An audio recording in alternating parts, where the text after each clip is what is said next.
Hello दोस्तों, economics UP TGT PGT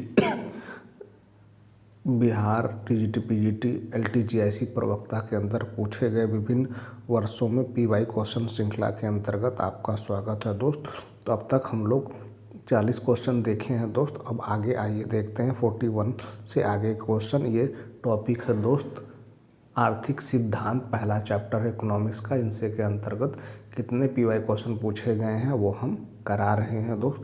तो आर्थिक सिद्धांत के अंतर्गत अब तक 40 क्वेश्चन हम लोग देख चुके हैं। अब आइए आगे देखते हैं 41 क्वेश्चन नंबर क्या है मित्र। तो मांग तालिका क्या प्रदर्शित करती है दोस्त? तो मांग तालिका क्या प्रदर्शित करती है दोस्त? तो ये मांग की मात्रा तथा मूल्य में फलनात्मक संबंध को व्यक्त करता है।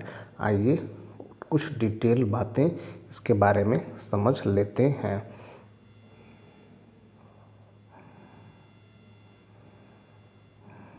ये देखिए दोस्त, मांग तालिका या सामग्री जिससे कीमत और खरीदी गई मात्रा के संबंध को प्रकट किया जाता है, मांग तालिका कहलाती है। मांग तालिका दो प्रकार की होती है, व्यक्तिगत मांग तालिका और बाजार मांग तालिका। किसी निश्चित समय में एक व्यक्ति की विभिन्न कीमतों पर मांग को प्रदर्शित करने वाली तालिका व्यक्तिगत मांग तालिका कहलाती है, जबकि बाजार मांग तालिका समस्त बाजारों में किसी समस्त बिंदु पर विभिन्न कीमतों पर वस्तु की मांग के योग को प्रदर्शित करती है। मांग तालिका को जब रेखा चित्र के रूप में प्रदर्शित किया जाता है तब उसे मांग वक्र कहते हैं। अगला क्वेश्चन देख लेते हैं दोस्त। आइए अगला क्वेश्चन देख लेते हैं भैया। नेक्स्ट 42 क्वेश्चन नंबर क्या है दोस्त? मांग एवं आपूर्ति वक्र का विच्छेदन बिंदु का निर्धारण करता है, बिंदु निर्धारित करता है। तो क्या निर्धारित करता है दोस्त? तो ये निर्धारित करता है संतुलित कीमत। क्या निर्धारित करता है दोस्त? संतुलित कीमत मांग तथा आपूर्ति सभी का। ठीक है दोस्त। अगला आइए देख लेते हैं कुछ इसके बारे में प्रमुख बातें दोस्त। तो ये देखिए, मांग आपूर्ति वक्र का विच्छेदन बिंदु संतुलन कीमत मांग तथा आपूर्ति सभी का निर्धारण करता है। वह बिंदु जहां आपूर्ति एवं मांग वक्र एक दूसरे को विच्छेदित करते हैं बाजार संतुलन कहलाता है। अगला क्वेश्चन देख लेते हैं दोस्त। आइए अगला क्वेश्चन देख लेते हैं मित्र। अगला क्वेश्चन मुद्रा की मांग है दोस्त। मुद्रा की मांग क्या कहलाती है दोस्त? ये व्युत्पन्न मांग है। ऑप्शन नंबर सी सही होगा। ऑप्शन नंबर सी सही होगा। ऑप्शन नंबर सी सही होगा। आइए ये देखिए, मुद्रा की मांग व्युत्पन्न मांग है, डेराइव डिमांड है। मुद्रा समेत सभी उत्पादक वस्तुओं की मांग अप्रत्यक्ष मांग होती है। अगला क्वेश्चन देख लेते हैं दोस्त। क्वेश्चन नंबर 42 क्या है भैया? क्वेश्चन नंबर 42 श्रम की मांग कहलाती है दोस्त। तो श्रम की मांग कहलाती है व्युत्पन्न मांग कहलाती है। ऑप्शन नंबर डी सही होगा। तो आइए इसके बारे में कुछ और प्रमुख बातें जान लेते हैं दोस्त। तो ये देखिए, उत्पादक वस्तुओं की संयुक्त मांग को व्युत्पन्न मांग कहा जाता है, क्योंकि किसी साधन की मांग उस तैयार वस्तु से उत्पन्न मांग होती है जिसके उत्पादन में वह साधन सहायक हो। श्रम के लिए मांग उत्पन्न मांग होती है। श्रम के लिए मांग व्युत्पन्न मांग होती है, क्योंकि यह उस वस्तु की मांग पर निर्भर करता है जिससे बनाने सहायक होती है। तो व्युत्पन्न मांग दोस्त उसे कहते हैं जैसे किसी एक चीज़ की आवश्यकता के लिए दूसरी वस्तु उत्पन्न की जाती है। जैसे है कि अगर घर बनाना है, जैसे गाड़ी है, ठीक है, गाड़ी है तो उसके सामान की ज़रूरत पड़ेगी। अगर गाड़ी ही नहीं रहेगी तो उसकी सामान की ज़रूरत नहीं पड़ेगी। जैसे साइकिल है तो उसके पहिए की ज़रूरत पड़ेगी। तो साइकिल थी तब उसकी पहिए की डिमांड की गई, उसके टायर की डिमांड की गई। तो इस तरह से एक वस्तु से दूसरे उस वस्तु का उत्पन्न होना व्युत्पन्न मांग कहलाता है कि एक वस्तु है जिसकी वजह से दूसरे वस्तु की मांग की गई, उसे व्युत्पन्न मांग कहते हैं। अगला क्वेश्चन देख लेते हैं दोस्त। क्वेश्चन नंबर नेक्स्ट क्या है दोस्त? क्वेश्चन नंबर 45 क्या है भैया? श्रम की मांग कहलाती है दोस्त। श्रम की मांग क्या कहलाती है मित्र? श्रम की मांग व्युत्पन्न मांग कहलाती है, क्योंकि श्रम की वजह से अगर घर बनाना है तो श्रमिकों की ज़रूरत पड़ेगी, या कोई प्रोडक्शन करना है श्रमिकों की ज़रूरत पड़ेगी। तो अगर घर बनाना है तो श्रमिक की ज़रूरत पड़ेगी। तो घर बनाने का जब हमने सोचा तो उससे मजदूर की डिमांड हुई, तो इसलिए घर बनाने के लिए एक दूसरे चीज़ को ज़रूरत पड़ी, जिसे मजदूर के रूप में हम लोग जानते हैं। तो मजदूरों की मांग क्या होगी? व्युत्पन्न मांग होगी। अगला क्वेश्चन देख लेते हैं दोस्त। क्वेश्चन आइए समझ लेते हैं इसके बारे में। क्वेश्चन नंबर 46 क्या है दोस्त? 46 क्वेश्चन नंबर क्या है? साधनों की मांग को व्युत्पन्न मांग कहा जाता है, क्योंकि इसका उद्भव अंतिम वस्तु की मांग से होता है। ऑप्शन नंबर सी सही होगा। अगला क्वेश्चन देख लेते हैं दोस्त। क्वेश्चन नंबर 47 क्या है मित्र?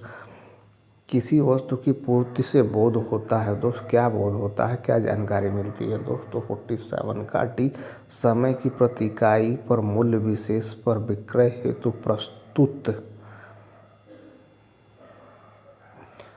प्रस्तुत वस्तु की मात्रा की जानकारी होती है। अगला क्वेश्चन देख लेते हैं दोस्त। क्वेश्चन नंबर, आइए कुछ प्रमुख बातें इसके बारे में जान लेते हैं, कुछ एक्सप्लेनेशन समझते हैं। किसी वस्तु की पूर्ति से आशय समय की प्रति इकाई एवं मूल्य विशेष पर विक्रय हेतु प्रस्तुत वस्तु की मात्रा से है। किसी वस्तु की पूर्ति वस्तु की कीमत और उसकी उत्पादन लागत पर निर्भर करती है। पूर्ति का नियम वस्तु की पूर्ति की गई मात्रा तथा उसकी कीमत में संबंध को व्यक्त करता है। पूर्ति के नियम के अनुसार किसी वस्तु की पूर्ति उसकी कीमत बढ़ने पर बढ़ती है तथा कीमत घटने पर घटती है। अन्य बातों के स्थिर रहने पर इस प्रकार यह नियम वस्तु की पूर्ति तथा उसकी कीमत के बीच प्रत्यक्ष संबंध को व्यक्त करता है। एक पूर्ति एक वक्र का ढाल है। अगला क्वेश्चन देख लेते हैं दोस्त। अगला देखते हैं दोस्त। क्वेश्चन नंबर 48 क्या है दोस्त? क्वेश्चन नंबर 48 क्या है मित्र? क्वेश्चन नंबर 48 क्या है भैया? स्थिर संतुलन में साम्य है। तो 48 का क्वेश्चन नंबर ए है, मूल संतुलन की ओर लौटती है। ऑप्शन नंबर ए सही होगा। आइए इसके बारे में कुछ डिटेल बातें समझ लेते हैं दोस्त। डिटेल बातें समझ लेते हैं भैया। एक इकाई या स्थिर अर्थव्यवस्था उस समय स्थिर संस्थिति में कही जाएगी जब किसी कारण से संस्थिति की स्थिति भंग होने पर या असंतुलन होने पर ऐसी शक्तियाँ स्वतः क्रियाशील हो जाए जिससे संस्थिति की प्रारंभिक स्थिति की प्राप्ति हो जाए या उससे उसे प्राप्त करने की प्रवृत्ति हो। और स्थिर संस्थिति की स्थिति उस समय होगी जबकि किसी भी व्यवधान के कारण संस्थिति भंग होने पर ऐसी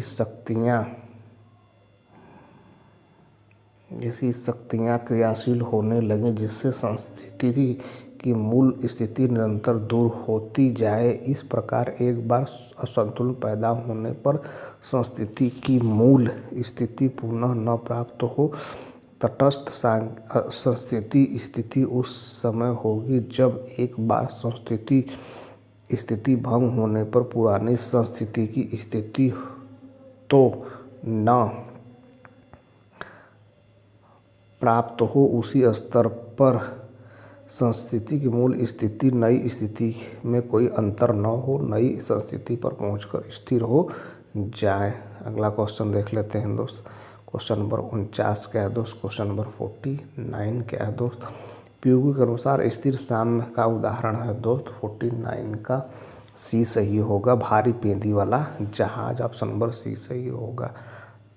आइए इसके बारे में कुछ डिटेल बातें जान लेते हैं दोस्त। तो प्रोफेसर पीयूगी के अनुसार समुद्र की सतह पर पड़ा भारी पेंदी वाला जहाज स्थिर साम्य में रहता है। रखा हुआ अंडा तटस्थ साम्य स्थिति में होता है, जबकि एक सिरे पर खड़ा अंडा अस्थिर साम्य में होता है क्योंकि वो कभी भी गिर सकता है। क्वेश्चन नंबर अगला देखते हैं दोस्त। क्वेश्चन नंबर 50 क्वेश्चन नंबर क्या है दोस्त? इसमें से कौन सा संतुलन का एक प्रकार नहीं है दोस्त? कौन सा संतुलन का एक प्रकार नहीं है दोस्त? तो 50 का ए सही होगा, संभावित। क्या है दोस्त? संभावित। संभावित ऑप्शन नंबर ए सही होगा। अगला क्वेश्चन देख लेते हैं दोस्त, क्वेश्चन नंबर 51 क्या है दोस्त? क्वेश्चन नंबर 51 साम्य से अभिप्राय है दोस्त। तो साम्य से अभिप्राय है दोस्त, उपरोक्त सभी से परिवर्तन की हीनता से उस स्थिति से है जब उपभोक्ता अधिकतम उपयोगिता प्राप्त करता है, उस स्थिति से है जब उत्पादन न्यूनतम लागत पर होता है। अगला क्वेश्चन देख लेते हैं दोस्त। आइए इसके बारे में कुछ डिटेल बातें जान लेते हैं दोस्त। तो साम्य किसी अर्थव्यवस्था की उस परिवर्तनहीनता की स्थिति को प्रतिबिंबित करता है या दिखाता है जिसमें उपभोक्ता संतुलन की अवस्था में होता है और वह अपने न्यूनतम खर्च से अधिकतम उपयोगिता प्राप्त कर सकता है।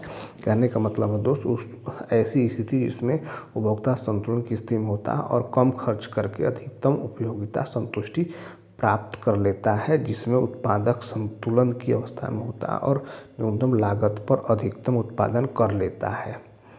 अगला क्वेश्चन देख लेते हैं दोस्त, क्वेश्चन नंबर 52 क्या है दोस्त? क्वेश्चन नंबर 52 देख लेते हैं भैया। साम्य एक स्थिति है जहां पर उपभोक्ता अधिकतम संतुष्टि प्राप्त करता है, एक उत्पादक अधिकतम लाभ प्राप्त करता है, एक फर्म अधिकतम उत्पादन प्राप्त करता है। ये सभी उपयुक्त सभी होगा, ऑप्शन नंबर डी सही होगा। अगला क्वेश्चन देख लेते हैं दोस्त, क्वेश्चन नंबर 53 क्या है दोस्त? क्वेश्चन नंबर 53 साम्य कीमत है दोस्त। तो साम्य कीमत जो है वो है दीर्घकालीन कीमत होता है, ऑप्शन नंबर सी सही होगा। अगला क्वेश्चन नंबर 54 क्या है दोस्त? प्रथम बार किस अर्थशास्त्री ने व्यष्टि और समष्टि अर्थशास्त्र पदों का प्रयोग किया है दोस्त? जैसे पदों का प्रयोग किया है, प्रथम बार किस अर्थशास्त्री ने व्यष्टि और समष्टि अर्थशास्त्र जैसे पदों का प्रयोग किया है दोस्त? तो ये किया है दोस्त 54 का बी सही होगा, रैगनर फिश ने किया है। ऑप्शन नंबर बी सही होगा, रैगनर फिश ने किया है। अगला क्वेश्चन देखते हैं दोस्त को। आइए इसके बारे में कुछ डिटेल बातें जान लेते हैं दोस्त। आइए, तो सबसे पहले रैगनर फिश नामक अर्थशास्त्री ने व्यष्टि एवं समष्टि जैसे पदों का प्रयोग किया। व्यष्टि शब्द ग्रीस शब्द से उत्पन्न किया गया है जिसका अर्थ छोटा होता है। समष्टि का अर्थ होता है छोटा। समष्टि शब्द भी एक ग्रीक और व्यष्टि का अर्थ होता है व्युत्पन्न किया गया। व्यष्टि शब्द ग्रीक शब्द से उत्पन्न किया गया जिसका अर्थ होता है छोटा। समष्टि शब्द भी ग्रीक से उत्पन्न किया गया जिसका अर्थ बड़ा होता है। व्यष्टि अर्थशास्त्र का आधार कीमत है जो मांग एवं पूर्ति शक्तियों की सहायता से कार्य करता है। ये शक्तियाँ बाजार में संतुलन कीमत निर्धारित करने में सहायक होती हैं। दूसरी ओर समष्टि अर्थशास्त्र का आधार राष्ट्रीय आय, उत्पादन, रोजगार और सामान्य कीमत स्तर जो कुल उत्पादन और पूर्ति द्वारा निर्धारित होता है। तो और कुछ प्रमुख बातें जान लेते हैं। व्यष्टि अर्थशास्त्र को आर्थिक विश्लेषण की प्रणाली के रूप में विकसित और संपन्न करने का श्रेय मार्शल को जाता है। अगला क्वेश्चन देख लेते हैं दोस्त, क्वेश्चन नंबर 55 क्या है दोस्त? क्वेश्चन नंबर 55 देख लेते हैं दोस्त, क्या है? सूक्ष्म अर्थशास्त्र का संबंध किससे है दोस्त? तो सूक्ष्म अर्थशास्त्र का संबंध वस्तु कीमत निर्धारण से है। ऑप्शन नंबर वस्तु कीमत निर्धारण सिद्धांत से है। अगला क्वेश्चन देख लेते हैं दोस्त, क्वेश्चन नंबर 56 क्या है दोस्त? क्वेश्चन नंबर 56 क्या है भैया? निम्नलिखित में से किस अर्थशास्त्री का संबंध संकलन की समस्या से है दोस्त? तो 56 का बी सही होगा, विक्सटीड का संबंध है दोस्त। अगला क्वेश्चन देख लेते हैं दोस्त, क्वेश्चन नंबर, आइए इसके बारे में प्रमुख बातें जान लेते हैं दोस्त।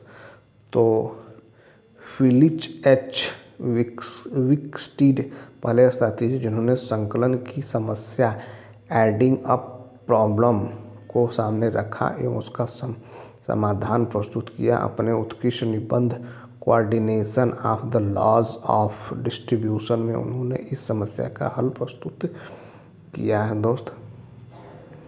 अगला देख लेते हैं दोस्त, अगला,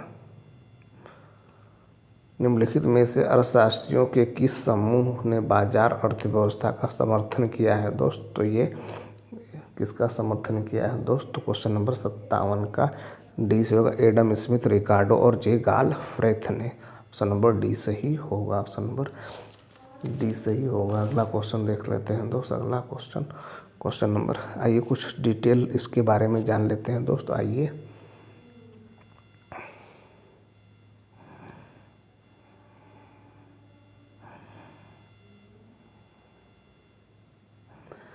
एडम स्मिथ, रिकार्डो, जे गालफ्रेथ आदि अर्थशास्त्रियों ने बाजार अर्थव्यवस्था का समर्थन किया। इन अर्थशास्त्रियों का विश्वास था कि अर्थव्यवस्था में स्वतः पूर्ण रोजगार की स्थिति पाई जाती है। यदि कभी इससे विचलित होता है तो बाजार की मांग और पूर्ति की शक्तियों द्वारा स्वतः पूर्ण रोजगार की स्थिति प्राप्त हो जाती है। अगला क्वेश्चन देखते हैं दोस्त। क्वेश्चन नंबर 58 देखते हैं दोस्त। क्वेश्चन नंबर 58 क्या है भैया? अर्थशास्त्र में आवश्यकता विहीनता का सिद्धांत किसने दिया है दोस्त? इसमें ये दिया जेके मेहता में Jamshed Kaikhusro Mehta. Option number B सही होगा। अगला क्वेश्चन देखते हैं दोस्त। क्वेश्चन नंबर, आइए कुछ डिटेल बातें जान लेते हैं जेके मेहता के बारे में दोस्त। तो इलाहाबाद विश्वविद्यालय के अर्थशास्त्र विभाग के भूतपूर्व अध्यक्ष प्रोफेसर जेके मेहता, जिन्हें भारतीय दार्शनिक सन्यासी अर्थशास्त्री कहा जाता है, ने अर्थशास्त्र की परिभाषा को इस रूप में व्यक्त किया। अर्थशास्त्र एक विज्ञान है जो मानवीय व्यवहार की इच्छा रहित अवस्था या इच्छा विहीनता की स्थिति तक पहुंचने के साधन के रूप में अध्ययन करता है। उन्होंने कहा कि अर्थशास्त्र का मुख्य उद्देश्य संतुष्टि की वृद्धि करना नहीं बल्कि वास्तविक सुख में वृद्धि करना है, उसे अधिकतम करना है और वास्तविक सुख की प्राप्ति इच्छाओं को अधिक करने से नहीं बल्कि न्यूनतम करने से होगी। अगला क्वेश्चन देख लेते हैं दोस्त। आइए अगला क्वेश्चन देख लेते हैं। क्वेश्चन नंबर 59 क्या है दोस्त? किसने कहा इच्छाओं से मुक्ति पाना ही आर्थिक समस्या है दोस्त? 59 का बी जेके मेहता ने कहा है। अगला क्वेश्चन देख लेते हैं दोस्त। क्वेश्चन नंबर 60 क्या है दोस्त? क्वेश्चन नंबर 60 क्या है भैया? अर्थशास्त्र की आवश्यकता विहीनता संबंधी परिभाषा दी गई है, तो ये जेके मेहता के द्वारा दी गई है। अगला क्वेश्चन देख लेते हैं दोस्त। क्वेश्चन नंबर 62 क्या है दोस्त? क्वेश्चन नंबर 62 क्या है दोस्त? क्वेश्चन नंबर 62, लीनियर प्रोग्रामिंग के विचार को देने का श्रेय दिया है दोस्त।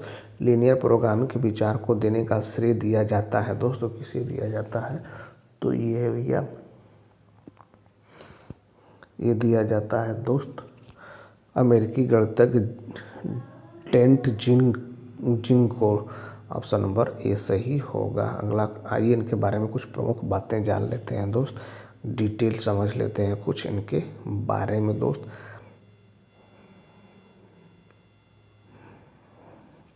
अर्थशास्त्र की केंद्रीय समस्या कुछ पूर्व निश्चित लक्ष्यों की प्राप्ति का अधिकतम करने के लिए सीमित साधनों का विभिन्न क्षेत्रों में आवंटन करने की है। अर्थशास्त्रियों ने सीमांत विश्लेषण द्वारा इस समस्या का समाधान करने का प्रयत्न किया, किंतु सीमांत विश्लेषण की अनेक कठिनाइयों के कारण यह व्यवहारिक समस्याओं का समाधान करने में सहायक सिद्ध नहीं हुआ। सीमांत विश्लेषण की इस कमी को दूर करने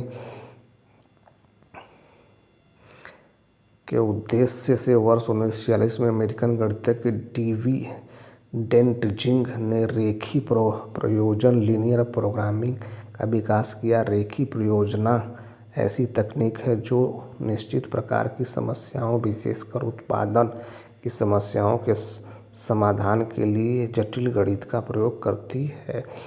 तो ये रहा दोस्त आज के प्रमुख प्रश्न जो कि इकोनॉमिक्स के अंतर्गत आर्थिक सिद्धांत से संबंधित है।